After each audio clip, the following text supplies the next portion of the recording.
I Want to Jump Like Dee Dee, with me, Giles Sibbald, is the music podcast that does music a bit differently. I'm talking to some incredible musicians, DJs and producers about how they use an experimental mindset to fuel their own creativity, pursue new challenges, overcome fears, bounce back from mistakes.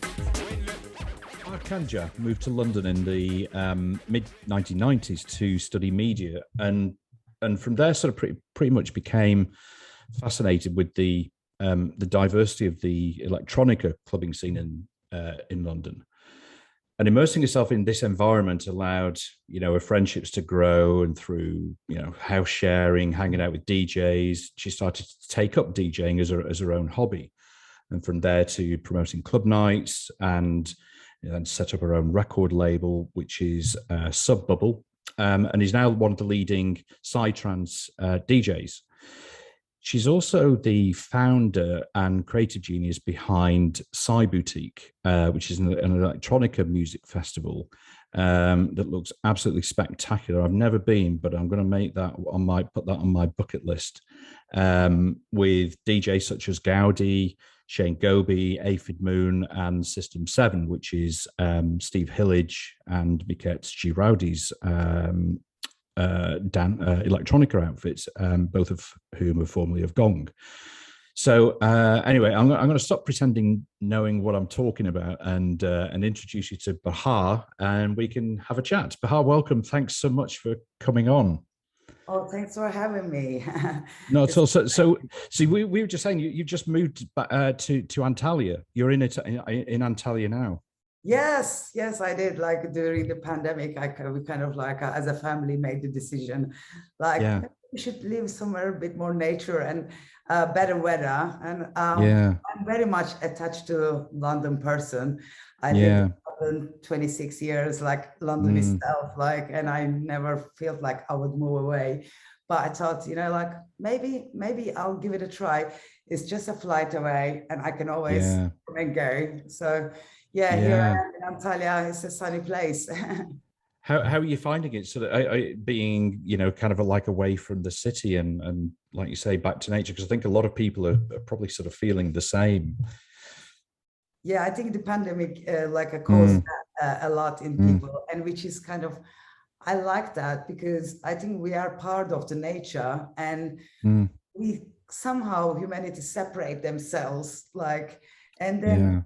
In a way, I mean, in England there's lots of nature as well, but when you live in London, it's kind of quite city-ish vibe. Even though when I lived in London last, it was a lot of nature. I live across the road from Thames, and so I had nature there as well.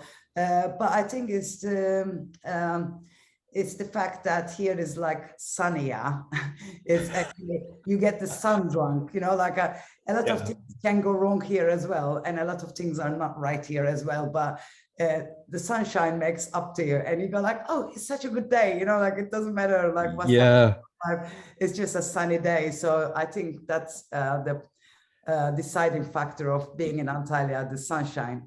It's kind of like when you have that, it's all the other worries or things that go wrong, they kind of fall away, don't they? It's like, okay, well, kind of weather's good, whatever.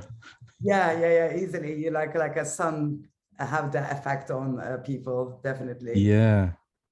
So I was listening to I've listened to a lot of your stuff. One thing that really kind of grabbed me was your Magic Soup record from 2017. And I love it because it's got. One thing that we can talk about is collaborations, which is a huge part of what you do. But for that album, I think the name alone, sort of Magic Soup, to me that sort of conjured up this sort of image of, all these different influences and different artists that sort of like almost like different ingredients being put together. And these kind of like amazing smells and taste being created within it. It was an amazing project to do. I don't come from like a music educational background.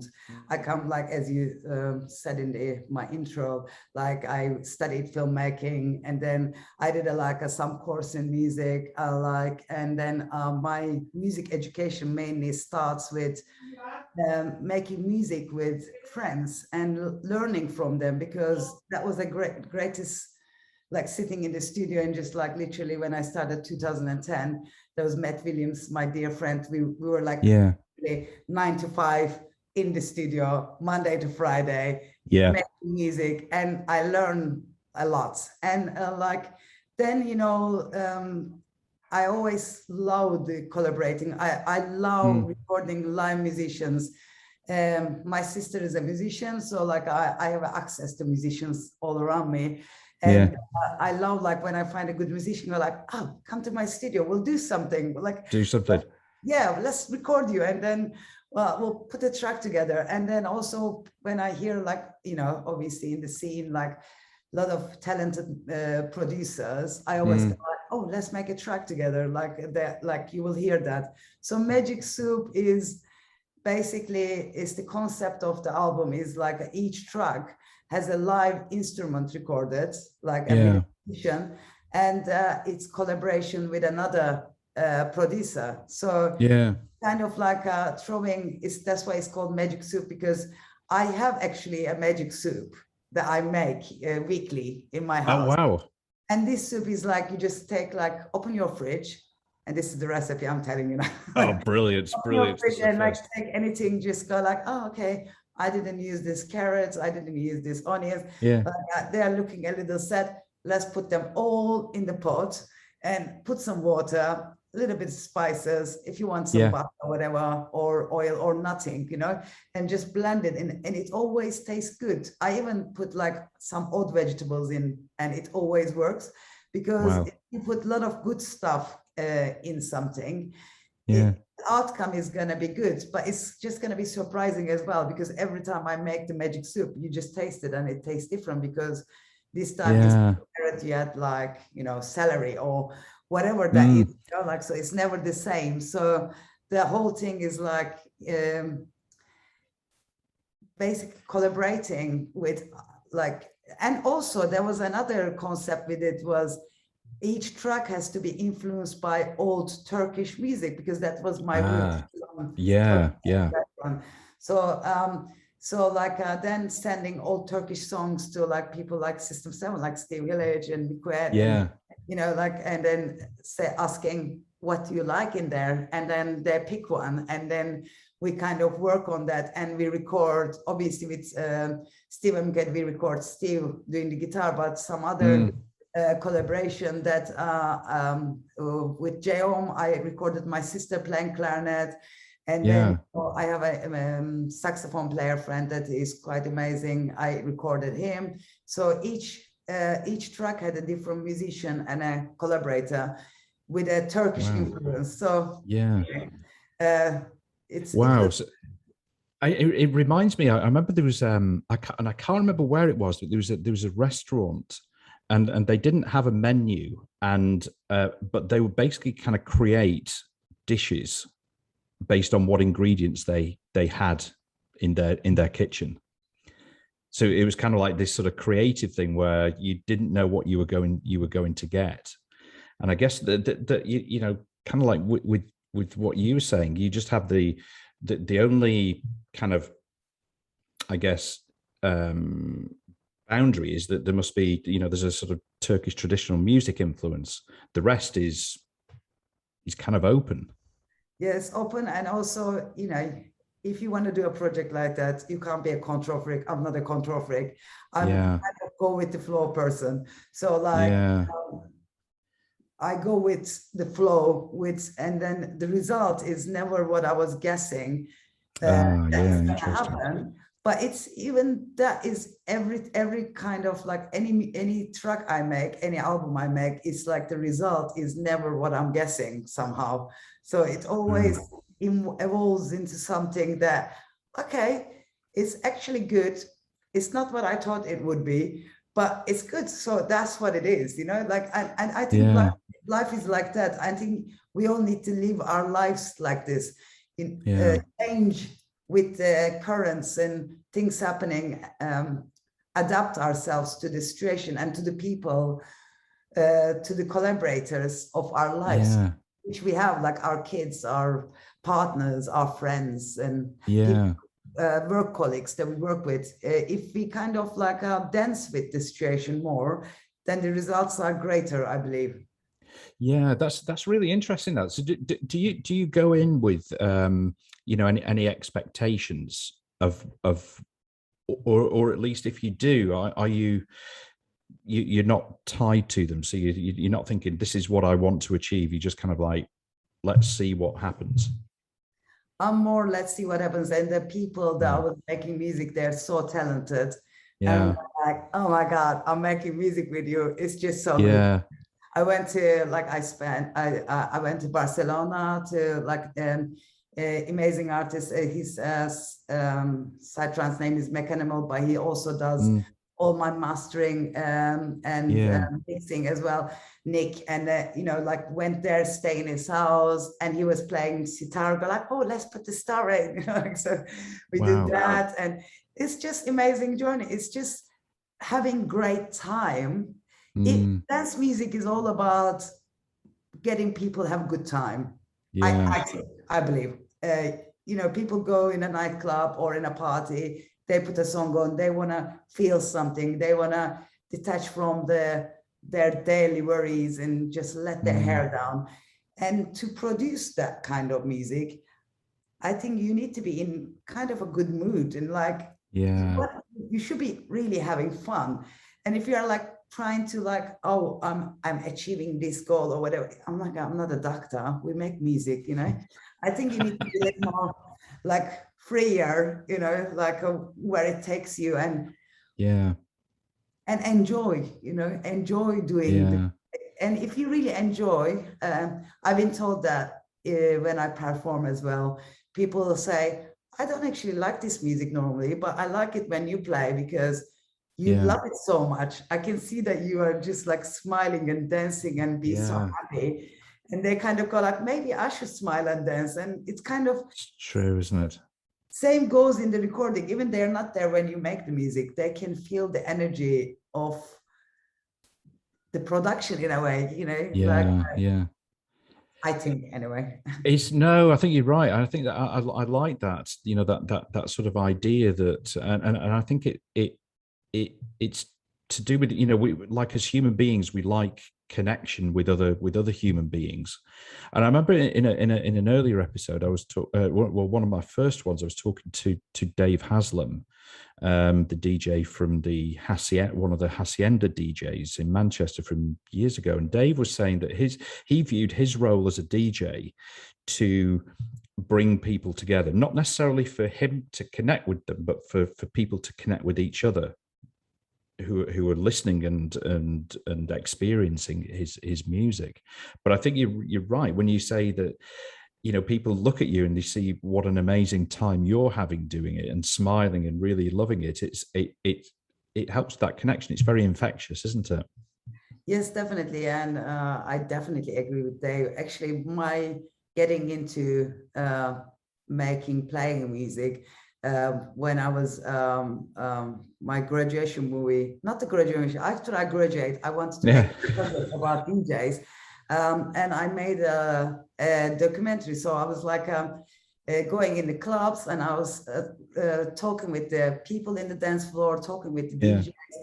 It actually, like, longer alone, and just like it, like, to be able to finish the thing, it took me like a year and a half. It's like on and off, because it was all self-funded, and it was a journey. But like during doing that, I got into even more, you know, the scene and the people, and how amazing that it really gets people together, and how magical the dance floor is. It's a real magical place. And in the documentary, I was also referring back Africans and tribes and church, you know, the music, the rhythm is always there with humans. And it is like drinking water, or, eating food, we need this. We need this in our lives together, and sing along, or dance or play the drums, some kind of repetitive beats to connecting with each other. Anyway, it's still on YouTube if anybody want to watch it. It's if you call Spun Out. Spun Out. Yeah, it's only in YouTube because I lost the interest of filmmaking after making it. And just sucked into the music world. But yeah, but it's an interesting one if you are interested in like the scene, we have quite interesting people like Mr. C, interviewed Mr. C and Jack Jules, and like quite a few good names there too. Wow. So like for you, if we go back to when you were younger, when you were a kid, what were your sort of formative influences? The things that really influenced you as a kid. Whether the sort of people or places or events. Because to me, you this free mindset that you have is incredibly powerful. Where did all that come from? As a kid, okay. As a kid, I was a little bit of bohemian. I wasn't as chatty. Before I was 16, I was not very chatty. I was very quiet, and a kid like write a lot of poetry. And then my mom said like my poetry, like she would get someone read it, and it's quite dark actually. Like everybody would ask like, is this guy in prison? It's like, no, it's my 10-year-old daughter. It's like, really? like a kind of the poetry I used to go. Doors, Jim Morrison, and read a lot of his poetry, and that's a little bit, darker side. And I like heavy metal, like I was a bit like wear black, which I don't wear black anymore at all. I'm very colorful. So I was slightly opposite of what I am in a way, but I was creative of like a writing, and I make songs. I like making songs, but never sing it to anyone, and then the influence, I guess, my sister being musician. So she went to conservatory. She's a clarinet player. So and half of my family actually musicians. So my auntie plays violin, my cousin plays piano. They're trained classical musicians, like half of my family, and the other half is cups. So it's just like a weird balance of my family. That's a nice mix, yeah. Yeah. So I guess I wanted to be a musician, and then I couldn't pass the exams of the conservatory when I was 12. Then it kind of put me off, going like, okay, I'm not talented in music. I'm not gonna, I can't do it. So like, just kind of close that page in my life about music. Yeah. I just been a great listener though. I like listening to music, like buying CDs and cassettes and making mixtapes is like something I always love. Yeah. It's like also like when I was teenager, like if I break up with a guy, I make a mixtape for the breakup. Like that's like the mixtape. And like it was a kind of, there was a mixtape there and there, like for everyone. Like I know, I hear you. Or a poetry and a mixtape with the poetry together. Kind of. So maybe that is like I'm always interested in music and loved music, but I didn't think I would be making music. And then I think like way later is where I start doing my festival. There was this place when I was living in London, then we find this place called Sundance in Antalya, actually close to where I am now. And it's kind of like a nature place with like tree houses and stuff. And they have a room at the back with like a lot of instruments they made. And then I kind of like went in there and just like, I just wanted to hang out with the other people, but they say, if you want to sit here, you have to play something. I was like, okay. I just grab an instrument, like, a flute or like a little drum. Yeah. And they go like, oh, yeah. And they like my rhythm. They go like, they get into, like we're not musicians just jamming. And Yeah. it's kind of like spiritual kind of enlightenment happened to me in that room, like playing, Wow. jamming to other people. And that gave me an idea, actually, I can make music Yeah. if I want. Yeah. You know? It's not because at age 12, I couldn't get in the conservatory. It doesn't mean that Sure. I Yeah. can't make it. So I always tell this story to people, like for younger people, younger kids, you know, like Yeah. don't believe if someone says you can't do something. If you want to do something, you can, you know. I mean, that's a great example. It really is that, sometimes, when we're kids, that I totally hear you on that, that experience sort of knocked you back, and it's like, oh, I'm not good enough, I can't do it.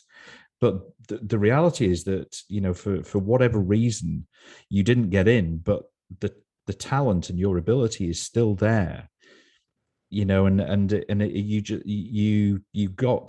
built on that talent in a different way. That's really what it was, and you learned from these other amazing people that you surrounded yourself with. Yes, I think it's just like wanting something, loving something. Yeah. It's even more like you can make talent. You can Yeah. become talented just by having so much interest on a subject. I really believe that, you know. I don't Yeah. think like I born talented musician, you know, like I don't think I am. I just loved so much that Yeah. love and interest and like, oh, teach me, how is it? How is that? You know, like ask people, Yeah. learn it and suck it in like as a sponge. And then it's Totally. becomes something with time. I totally agree with you with that. I mean, I think that it's the same with a lot of things that, if the if it, if you're talking about a sort of subject and you're not that interested in it, you don't it's very obvious. Yeah. It's very obvious to me, and you don't put your heart into it, but your heart can just win you so much. If you really kind of love something and you want something and you're passionate about it, that can take you so far. And I can tell you with your I was listening your podcast and I can tell that you kind of enjoy, you are made for it, you know, like it comes like so natural. And even though I you know didn't watch the videos, I only listen in Spotify, but yeah. when I look at, I knew that you were smiling and you are smiling. And I'm smiling Well, too, like, you know. well, it's funny. I mean, I'd never done anything like this before, and I guess I knew that I could sort of talk to people, and I can, build relationships with people, but I just had this sort of chronic lack of belief that if I did this, that anybody would want to either take part or listen to it. I was just like, oh, well, who would want to do this with me, but I knew that I wanted to do it, but I just, I had to get over this. This is why I'm really interested, because I think that there's a lot of me in, sort of my experiences in what we're talking about, that I had this lack of self-belief, and I've had this sort of through my life. It's like, okay, well, no, nobody's going to want to do that. But when I did it, the response was fantastic. And I had to get over that other block of my mind of being rejected. So when somebody says, no, I don't want to do it, my immediate reaction to that was like, it was my fault. It's like, oh, yeah, it's to be expected. But there could be just like so many reasons why somebody doesn't want to do it. They may not feel comfortable with it themselves, but it's amazing how the brain works. Yeah, and I think like when somebody says you can't do something, and it makes you also sometimes realize you can do that, because like, Yeah. actually they say that, but deep down you know that you can. And You then can. Yeah. sometimes the negativity also bring the positivity, because it's kind of like Yeah. drives you go like, I want to do it just to show that guy, like, oh. Yeah. Exactly. Yeah. Yeah. Absolutely right. So when do you think that by not not being trained, so your sister's classically trained and there's other family members that are classically trained. Do you think that for you, not being trained has helped you? Ah, um, it's a You tricky question. it's a tricky one. Um, Obviously, knowing music, like if I'm not gonna recommend if anybody's starting music production, if they have a chance to learn musical instrument, go for it because Go it for it. helps. Yeah. But maybe it helped in a way because I needed the musicians, sometimes because I couldn't play myself and record it. So then I couldn't sing. I write a song, but okay, I can't sing. Then I'll grab the singer and then I explain the song to her or him, and then they will sing and they bring their flavor into it.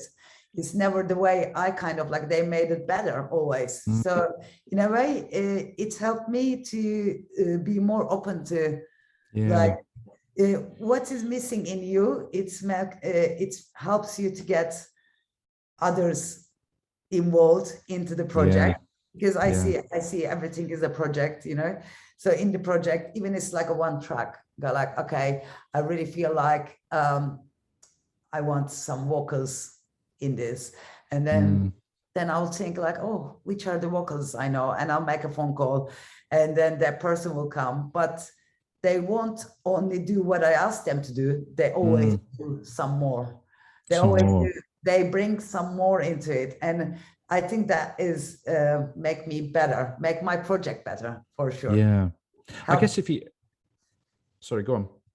Yeah, I think it helps me in a way. I can say it helped me in a way, but if you are musically trained, it helps as well. Yeah. I don't want to give the wrong advice. No, I understand. No, I understand totally. You're absolutely right. But it's interesting sometimes that perhaps this maybe goes wider than just sort of music, but education systems have a kind of framework, and you sometimes taught not to step outside of that and to sort of keep within these sort of boundaries. Like you can't mix a flute with I don't know,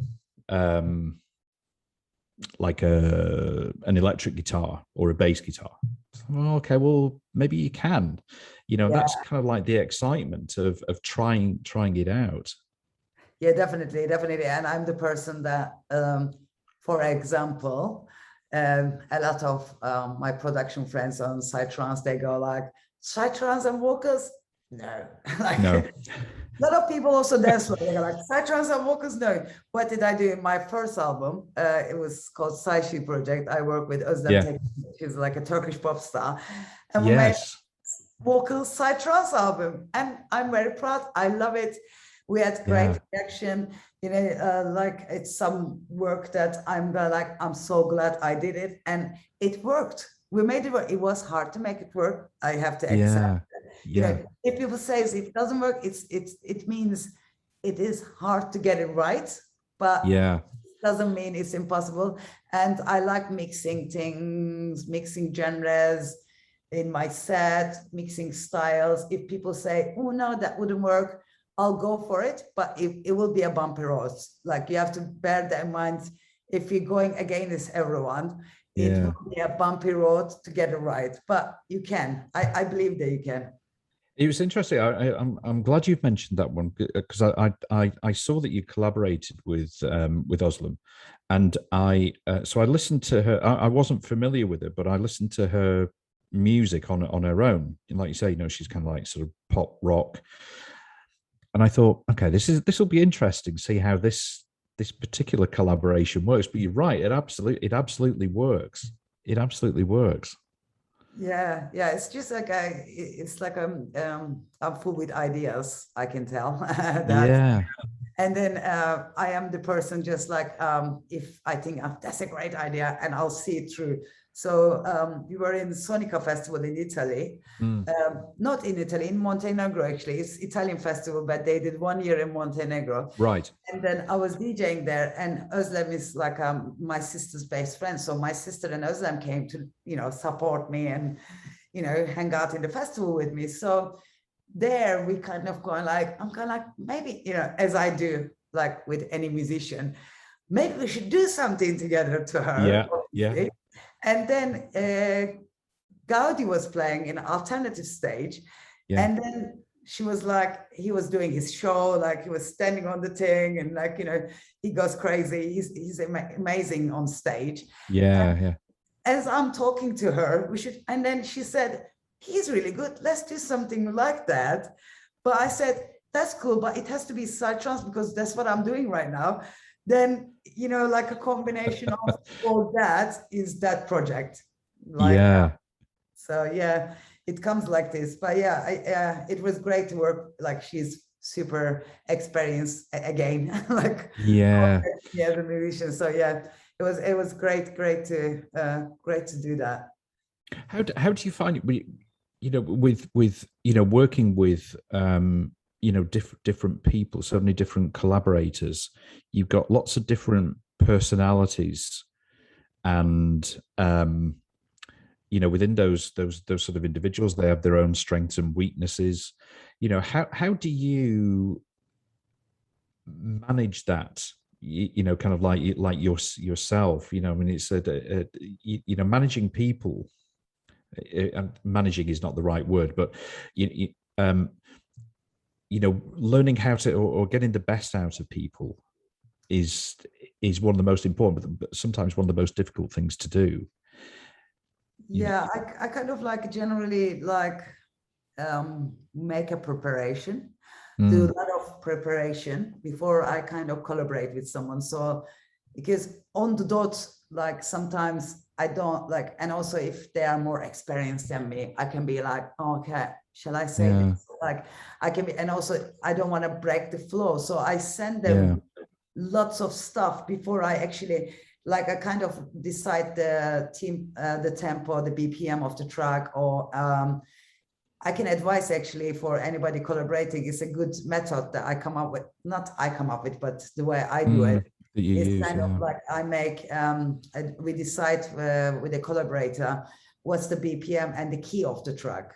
And then, so we know where it is kind of like in the speed, and then the key of which key is going to go musically. And then I would make things that, you know, like a 32 bar is like just a loop of a lot of different things that in that key and in that. So I already, you know, like Steve Village actually, like when I took him, like the stuff I'm like, oh, I'm so nervous. He's a legend, isn't he? Like, I'm so nervous. Like I made this preparation, and he said to me, it's like Christmas all over, Bahar. Like, you know, wow, opening the package and like, you know, and I always say like, you know, feel free to delete anything because I'll do loads, you know, like, so you don't need as much as I do. So I give them the freedom to choose from what I make.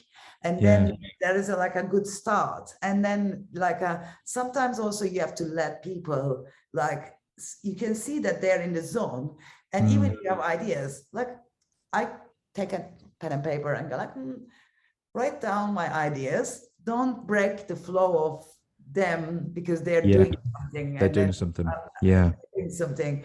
And then, you know, like a kind of like after they kind of stop, they go like, okay, you can take over and kind of like say, what about this? And generally, I never had a problem working with people in the studio. Like it's always been a joy because, you know, I think because I respect the people I work so much. They are, you know, they're good at what they do. And I always feel like this is a gift to be sitting in this room with this person, and I should learn as much as I can. And you know, like the result is going to be good in a way, like, and it's never finished that day anyway. You have to come back to it, and you will have some time as well to go and think yourself as well. So on the day, sitting together is kind of like, you know, whatever flows, you know, like I don't feel like I was like, oh, I want to put more of my ideas, you know, like it's just like, you know, it doesn't matter what comes out, you know, like who says more ideas or less ideas, or it goes that direction of this direction. All it matters, does it sound good? Does it feel good? And if it does, it is what it is, you know. And then I think that, I mean, to me, that you know, that shows that you have so much confidence in you know, in what you do, and actually, well, actually in your life, you know, because you're not sort of precious about, like you say, you know, have making sure that you have enough of your ideas in there, in whatever you're producing, you know, because a lot of people, I think, you know, can get like that and say, well, you know, I want my voice to be heard or my idea to be heard. But what you're saying there strikes me as being that you're supremely kind of confident, and I don't mean in an arrogant way at all, but you just sort of kind of confident of what you're doing and very sort of at ease with yourself. I mean, in a way, also like because I organize festivals as well, and I work with a lot of I work with like artists. I Yeah. record artists, and artists, you have to understand the artists. You know, Yes. the artists, you have to like, you need to like hold them like this, you know, like Yeah. hold them on the, like, you know, you're so like, because they are special and they Yeah. are fragile. They Yeah. need to be taken care of. You need to be gentle with them. And then Mm. I know that as an artist, I like to be like, whenever I felt like if I go abroad or somewhere, that you kind of like, you are fragile. You don't know where you are. You Yeah. don't know if people are going to like what you Yeah. do. You kind of like, you need like, so I think I'm good at making people comfortable. And I Yeah. know the importance of, you know, making people comfortable so they can be more creative. And Yeah. it's in a way like any art form and anything, you know, like if someone comes to dinner to your house and Mm. they stick their nose too much into your cooking, you're Yeah. not going to do a good job. But if you go, if they kind of just watch you and you're going to Yeah. be, everything is creativity, isn't it? So, or It if you go is. to a hairdresser, if you tell too much, do this, do that, they're going to mess your hair. If you Yeah. say, make me look pretty, that's what I say, hairdresser, make me look pretty, you know. And they all I'm sort of nodding, but you know, the last time I went to a hairdresser was maybe about 30 years ago. So I don't, but okay.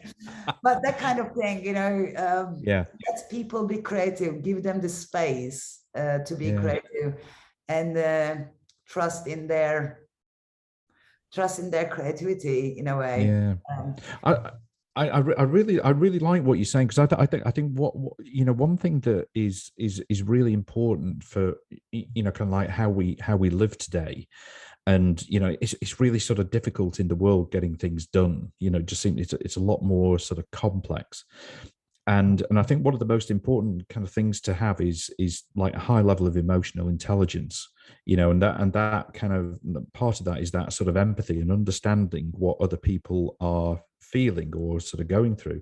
And what you're saying there is, you know, about you know, kind of understanding the artist and understanding their feelings, I think is really powerful. It's a really powerful thing to have. yeah, it's very important. I think like you have to, you know, I think it's a lot of artists, if you look after them really well, Yeah. they don't even they will go for your event or your collaboration or whatever. It's not always the money factor, you know. It's not like Yeah. always, it's more like, okay, am I going to be taken care of? Am I Yeah. going to The be like experience. Yeah. like if I ask certain equipment, is it going to be there? Because it's Mm. important for them. You might, yeah, it's hard to get. I can get it, you know, like if is it going to be there? What's been promised? And it's very Yeah. important when you're dealing with artists and musicians, and you have to respect them, respect what they do. They put their years, and if they said they need this brand microphone, Yeah. microphone, you know, it's more important than paying them lots of money. Mm. It's more important that you make sure that it's their sound come out right, you know. It's very Yeah. important thing. But you know, you fail at things and you don't always manage, but at least if you make an effort, Yeah. I say that all organizers, like telling all the organizers, if any of them are listening, it's super important. Look after your artists. After the artist, absolutely. There was one thing that I read on the festival website, which was, and I think it didn't happen this year, but I think it was maybe last year, when you said that you reduced the number of tickets that were available. Yes. Because you wanted to keep it at a nice size that you felt was the right size number of people to have there. Yes, intimacy is for Psy-Boutique. It's always been intimate festival. Then we kind of for like it started like 100 people, and then it's kind of like it grown, and then grew. Get greedy, and you go like, oh, we can have a bit more budget, like it's only about 500 the last one, and for a lot of people it's small festival, but like it's called boutique, for a reason. So it's very sad actually, because it's supposed to be our 10-year anniversary, and when the pandemic happened, and then we postponed year after, and the pandemic still continued, still continues. And so actually I was gonna do I don't know if I should do that, but it's very current subject. I was gonna do even like a smaller thing for the ticket holders, like 50 people, small like house party. And then because we are small, and this venue that we paid our money to, it screws it up and like canceled us last minute, and it's supposed to be in December, and now that's not going to happen as well. But it's good in a way, like our community is so special. Like I'm just saying them like, look, like the last thing I want to say, I have to cancel this again. I know. Third time. And because of this situation, and kind of like everybody's like all the artists, all the people that's supposed to be coming there, they go like, don't worry, you'll do the next time.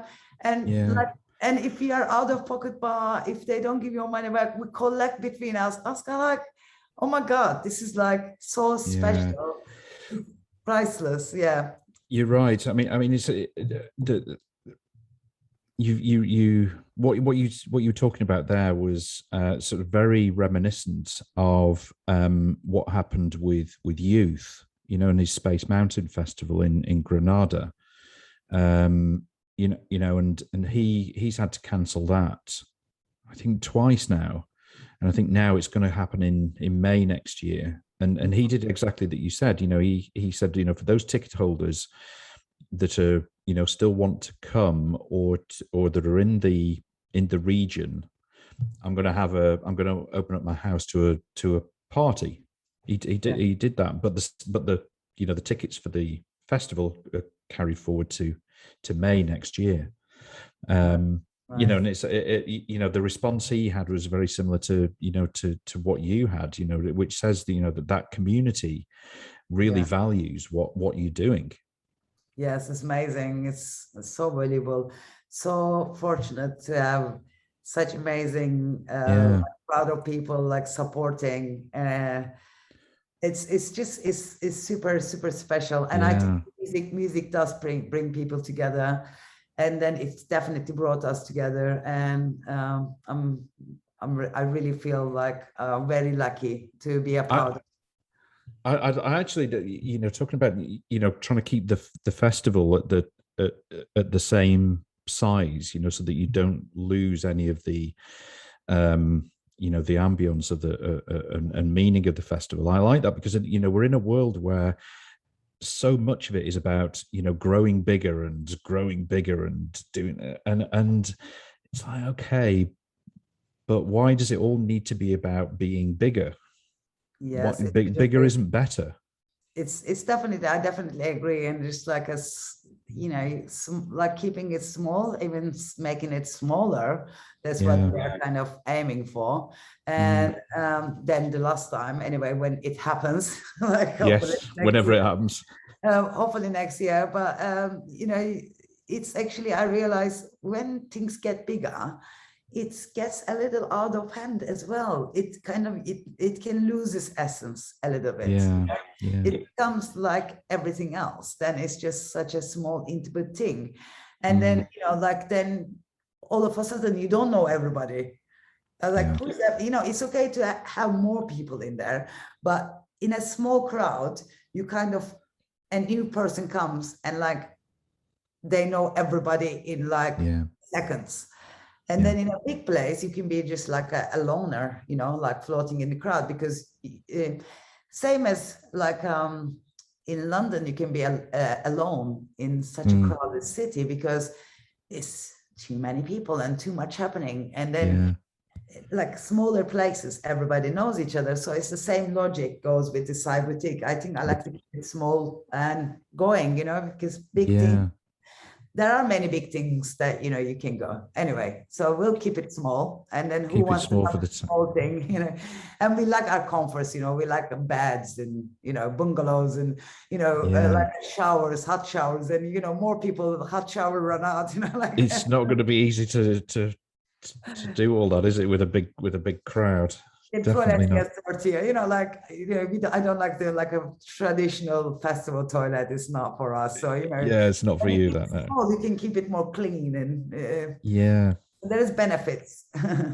So with the last sort of year or two almost have been, sort of quite uncertain, in lots of ways. How generally, how comfortable are you personally with uncertainty? How adaptable do you feel that you are to dealing with these sort of uncertain, basically an uncertain world that we have now?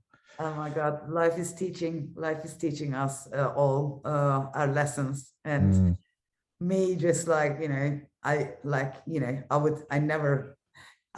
actually, like, I was normally I used to make cybertic once every 2 years in May. And then when I was pregnant, and I got like, okay, it falls out like I'm going to give birth in April and I can't do a festival in May. Then it's like, but I don't want to cancel it. I move it in September. So I was like, 4 months later, I gave birth. I was like go on a diet, go on the beach and like make the festival. And I had to use a breast pump, like, and then take the bottles to my baby. So I never cancel my events normally. And then canceling 2 times in a row, even 3 times almost, it's kind of like, okay, I have to learn my lessons. Sometimes you can't control things. Sometimes you have to let go and then, wait for it, But we did like religiously only like a month ago I stopped. I did like cybertic radio for the pandemic. Every Thursday I was doing like online event in Zoom, and also music box radio, and then you could like internet radio, and a lot of times like we stream in YouTube and Facebook and places. So we kept the spirit going. We just kept our community, like they could just pop in on a Thursday and see friends. And so like before, like when people do the silent disco, I used to go like, silent disco, you want big speakers, And now I'm going like, we are in like staring at a computer screen and, I know, making a party. So, I think we have to say like, only thing is not changing is the fact that everything is changing. So everything is changing and we can't just fight against the current, although as an entertainment industry we should fight and get our rights back to do events more freely, because nobody wants us, nobody wants like governments don't want us, like the least like favor of like entertainment industries had a big hit and nobody really like cares, as apart from us lot and then the guys who enjoy. So I think to kind of go against a little bit, not in a fighting way, but we just have to build, like this is like a phoenix bird, like a phoenix bird. We have to reborn from the ashes now, because it's burned down, and now we need to reborn. Need to sort of rebuild. Make something new, make it different, make it smaller, make it more intimate, make like a, we have to keep going, because I think people need this a lot. I think we have the mission of keep the music going somehow, and then get the people together somehow. And you know, and I think as entertainers, we have to, like, we are supporting each other, I think. And then we need to support each other, you know, like each other's events, each other's gatherings, and make sure that, you know, because it's like whole things with the insurance, with the festivals, and a lot of legalities at the moment. It's still quite tough for organizers, for artists, for musicians. It's still quite tough times. It still goes on, and they're saying maybe it's gonna be lockdown again on all sorts of things. Traveling is hard for the artist who travels, and all sorts. So yeah, I think, you know, like we also, as an entertainment industry, we were dividing. We were going like like we need to be more together and support, and like I can say all musicians or entertainers, I'm here. They know I'm here. I always been there for them. So like I'll continue to be there for all of them, all of, you know, all the people. Do you feel that the industry is coming together more? Yes. Do you feel, I think it's causing that, like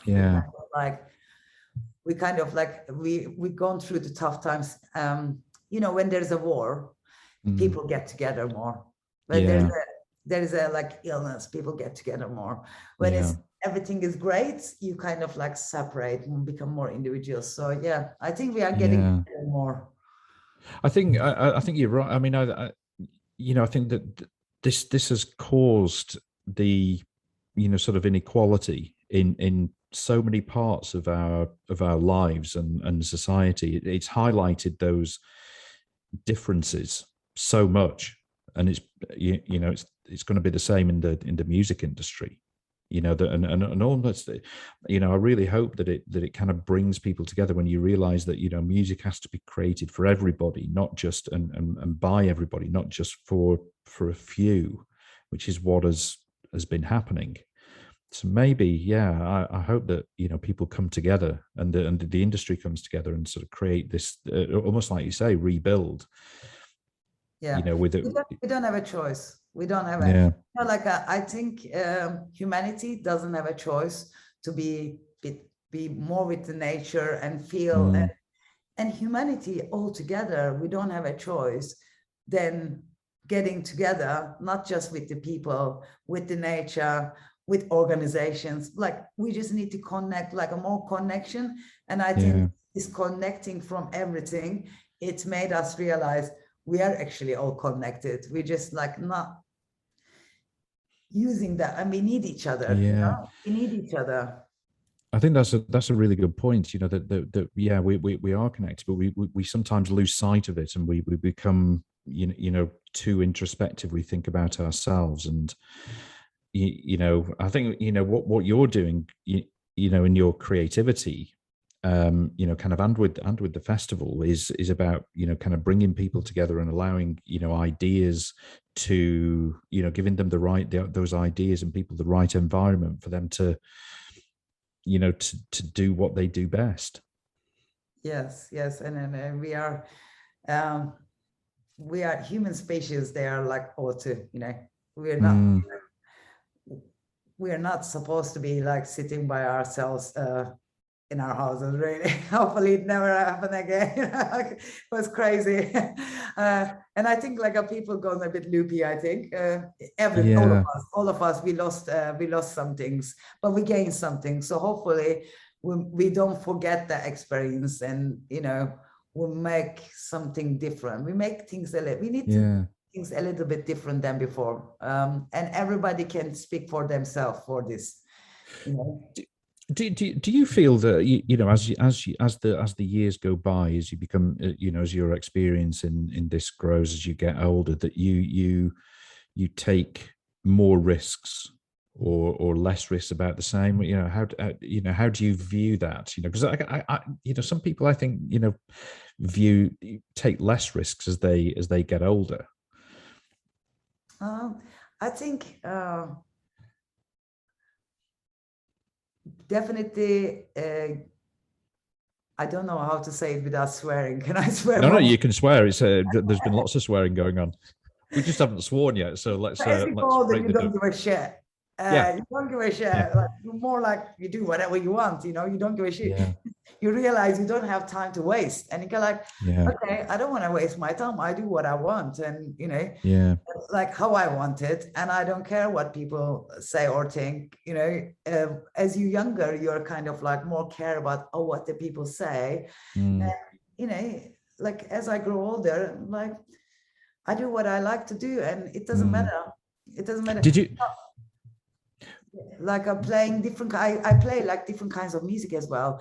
I can play, you know, like I'm not gonna say I'm a psy-trance artist. I like playing techno as well. I make techno tracks. You know, I can be making drum and bass tomorrow. I don't care. You know, it's like I don't have a limit to anything. And I don't give a shit what people think, you know, in a way. I'll do it, and like some people like it and some people don't. And that's all it is. You know? What, did you used to care about what people said when you were younger? Yeah. You did, definitely a lot more than now. I think when I was 40, that was like my 40th birthday. I had a massive party in my house, and I was kind of like, actually, from that moment onwards, I don't give a shit about anything. It's if you can do that younger, then you'll have a better life for sure. You'll have a better life than worrying about people. No, I totally agree. Well, listen, Bahar, thank you so much. That's been really wonderful. It's been really wonderful talking to you, and you know, thanks for being, you know, kind of being so open and talking about all these things, which are just so interesting. For me, they are anyway. I love talking about this. You definitely make people talk. I was kind of like, 1 hour, what am I going to talk? And then, you know, I know. It's like, oh my God. And you get into it, and then the you realize that, I mean, a lot of these subjects are sort of, you know, intertwined, aren't they? You know, they're kind of linked, and it just leads on to other sort of things. Like, oh yeah, that happened to me when I was younger. Yeah, that explains it. You know, I think it's fascinating, but. I think you're great at what you do, for sure, making people. Oh, well, thank you so much. That's really kind of you. So yeah, thanks so much, and it's lovely to see you in Antalya and in your studio as well. It's which is the kind of the nerve center now, right? Yes, my happy place. Your happy place. My studio is the happy place. Yeah.